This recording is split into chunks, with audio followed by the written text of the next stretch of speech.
একবার আমার নবী সাল্লাল্লাহু আলাইহি ওয়াসাল্লাম হযরতে সাইয়েদনা ওমর ফারুক রাদিয়াল্লাহু তাআলা আনহুকে সঙ্গে নিয়ে কোথাও যাচ্ছিলেন। নুরানি হাতে ওমর ফারুকের হাত, যখনই ওমর ফারুক রাদিয়াল্লাহু তাআলা আনহু আমার নবীর হাতের ছোঁয়া পেলেন, মন শীতল হয়ে গেল।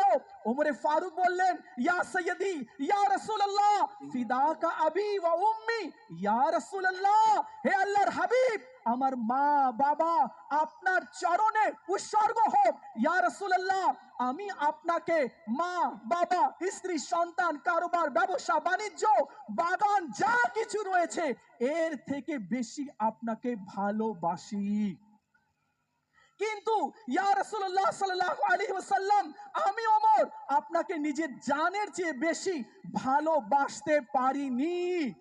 আমার নবী সাল্লাল্লাহু আলাইহি ওয়াসাল্লাম ইরশাদ করলেন, লা ওয়াল্লাযিনা নাফসি বিয়াদিহি হাত্তা আকুনা আহাব্বা ইলাইকা মিন নাফসিকা।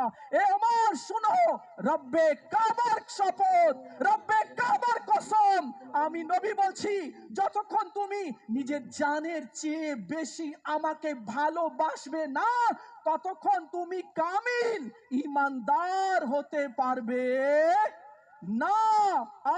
ওমর ফারুক রাদিয়াল্লাহু তাআলা আনহু চিন্তায় পড়ে গেলেন, আমি ঈমান আনলাম, প্রকাশ্যে নামাজ শুরু হলো, প্রকাশ্যে দ্বীনের দাওয়াত শুরু হলো, আমি ঈমান আনলাম, প্রকাশ্যে তাওয়াফে কাবা আযান শুরু হলো, আর আমি ওমর, বলেন, আমি ওমর কামিল মুমিন ঈমানদার হতে পারিনি?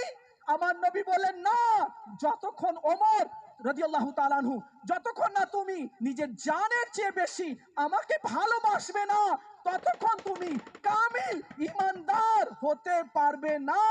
আমার নবী ইরশাদ করলেন, তুমি কি শুনতে পেরেছো?